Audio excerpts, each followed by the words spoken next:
Hello, everybody, and welcome back to Movie Chats with Ant and Rye. And this time we are talking about the 2024 movie called Riff Raff. Stack cast in this one. It's directed by Dito Montiel. You've got cast members like Ed Harris, Bill Murray, Jennifer Coolidge, Gabrielle Union, Pete Davidson. It's a big cast in this one. It's Big one. So essentially, it's almost as if it's a family drama, but then you've got hitmen are after a couple of the people in the family as well because of something some of them have done. So it's a bit of a dark comedy family drama kind of thing. It's interesting. It was interestingly written. Some parts worked quite well, some Yeah. parts not so much. Let's go into the cast first. I think let's talk about the cast. How do you think that they performed? Because I thought I've seen them all do better things. Not to say they didn't do, Yeah. not to say they didn't do good things. Like you've got Ed Harris, who we've only just done his Love Lies Bleeding, where he played this almost grotesque, the Mm. real antagonist. Whereas here, whether he was kind of not given the right material to work with or if he was held back a bit, I just feel like everyone could have done more. Yeah. And look, they are not bad. I mean, it's always good to have them, but I don't think that they were necessarily given a lot to work with. I think maybe the exception of Jennifer Coolidge, but even that, like she's got some funny dialogue that are a bit out there and she's quite vulgar and she pulls it off because it's Jennifer Coolidge Yeah. and just that voice, you can't just go wrong with it. Um, but yeah, that's my, just gonna put it out there. My main issue with the movie is it felt like a Guy Ritchie movie, but not as good as Guy Ritchie. So the Yeah. dialogues could be quite witty, but not as witty as a Guy Ritchie movie. Yeah. It was a bit of gangster and violence and comedy, but not as crazy and not as funny as a Guy Ritchie movie. It really compared Hell to it. I kept on thinking of movies like The Gentleman or Lock, Stock, and Two Smoking Barrels, and it was trying to be that. That's really what it felt, and I didn't think it pulled it off all the way. But the cast Yeah. really helped because they're all very charming, even though they are not being given a lot to work with. Yeah, that's a really good comparison. I didn't even think. Yeah, you're right. Yeah, had a Guy Ritchie kind of feel towards it, just with some Yeah. of the way it plays with it's not quite non-linear, but some of the flashbacks. Obviously, there's a character named Rocco who is played by Lewis Pullman. He is Ed Harris and Jennifer Coolidge's son. Ed Harris is now married to Gabrielle Union, and so Rocco has obviously he's escaping from these two hitmen that he's killed the son of because the son was threatening his girlfriend, pregnant girlfriend.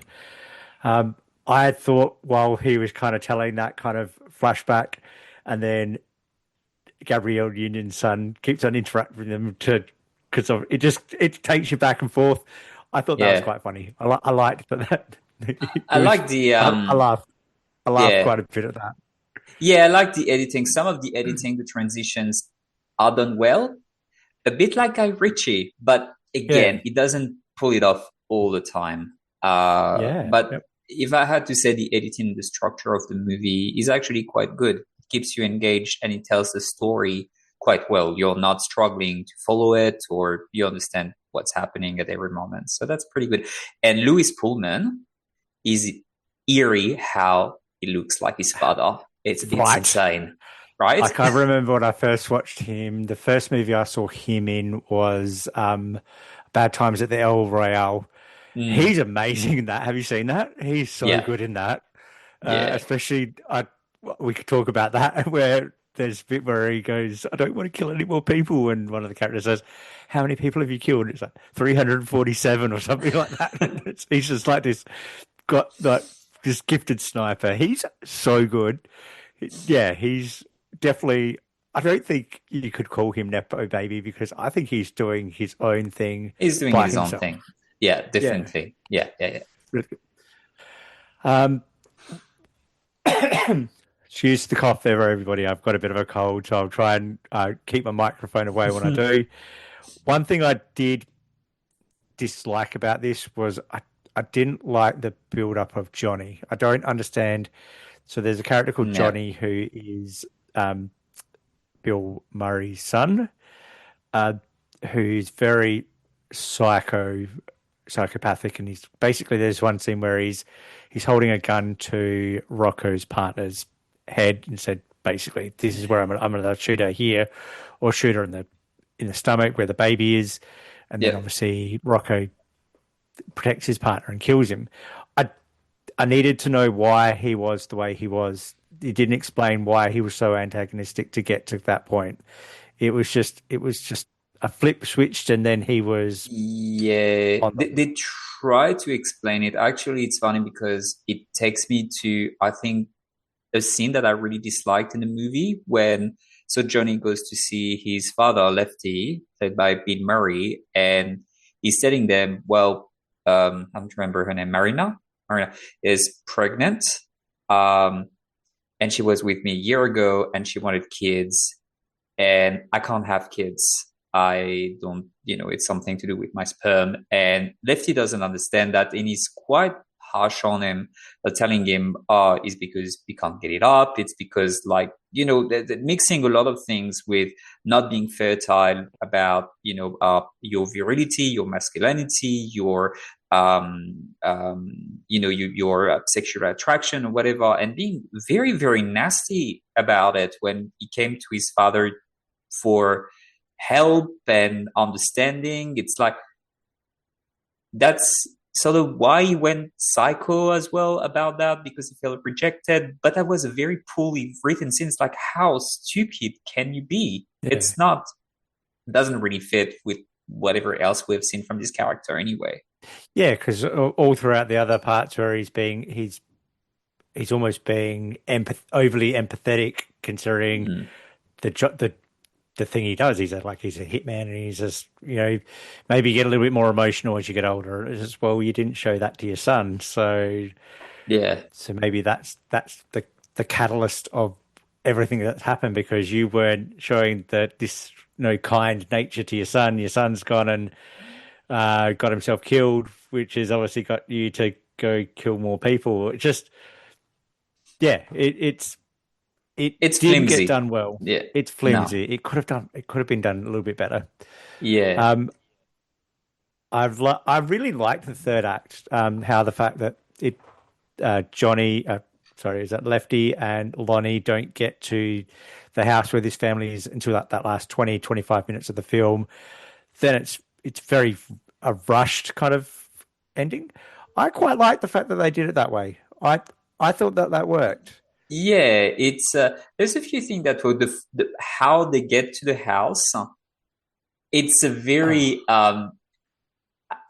it's very it's it's not well it's written in a way that it's not believable, but the fact that they did those nosy, absolutely oh, stupid neighbors that give them the map and are not right. concerned that Oh, they will be robbers or anything like that. I, It went so much into the ridiculous that it's actually funny. yeah, And I think they right. managed to pull it off, but I thought that was it funny, was strange.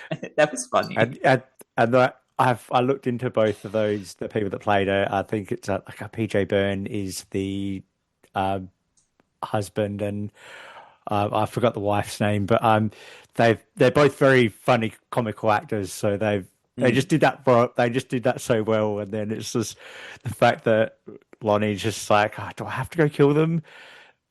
Because and then it's like, yeah, you have to kill them. And it's like, all right, I'll go kill them. And so he just goes Yeah, in and you just see the three yeah. gunshots. And when he's saying, like, yes, they are so dumb, it's a must kill. It's like, yeah, man. Makes sense. That was a good Yeah, line. and that's Um, after they've like knocked on the car window because look what you've forgotten. You've forgotten your gun. you forgot your You can't, gun. you can't go too far without that. That was a good one. No, I didn't mind the ending. It wraps up. It's weird that everybody survives, especially Jennifer Coolidge, when I think she Yeah, has been shot twice. Um, yeah. it was a bit That's one strange, but thing it's like, whatever. that's one thing I did kind of I said I kind of made a note of it. It's like I don't think they made the right creative choice to let everybody survive. You had to have at least one person die, but then is it a Yeah, happy but ending? Is it a happy it's a bit ending of if a yeah, true. Is it? Yeah, that's it's fun. And you know what? It's Jennifer Coolidge, Stifler's mom. She can't die. That's it. yeah, that's right, yeah. Um, there is something that I will bring up. One more thing that I have to bring up that I sent you a text message on earlier in the week when we were watching it. Does Gabrielle Union know how to age? She's No, 52. She's I beautiful. know. Yeah, Like, no, just definitely. yeah, yeah. She's doing whatever moisturizer she's taking. She should advertise that because that's she's doing very well. Um, One other thing I'm going to bring up, I really like the score. It had an almost Hmm. gothic tone to it. I Yeah, thought at one stage, is this Danny Elfman? But no, it's a guy named Adam Taylor. So yeah, I just want to shout out to that. I really like the score of it. yeah. The So score was nice. The score was nice. yeah. Um, well, I've pretty much exhausted all I need to say. Is there anything you'd like to bring up on this one? No, I think that's pretty much it. Then we should go into scores. Yeah, we'll go into scores. Look, I thought this was solid. It's nothing amazing, but it's definitely not a terrible film that we've done in the past. So I'm going to give it a 3.5. Nice. I liked it. I would give it a three out of five. I liked it. It's very watchable. Um, I think it's a bit forgettable as well. It's a shame because there is really a lot of very good actors in there, but it pales in comparison to Ritchie's movies that I Yeah, think it was going for.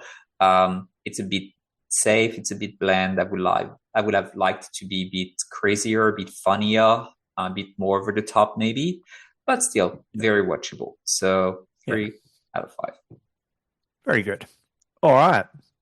Well, I think that is all from us today. Thank you to our new followers. As always, please give us a like, comment, share. Helps us grow our channel. And until next time, take care.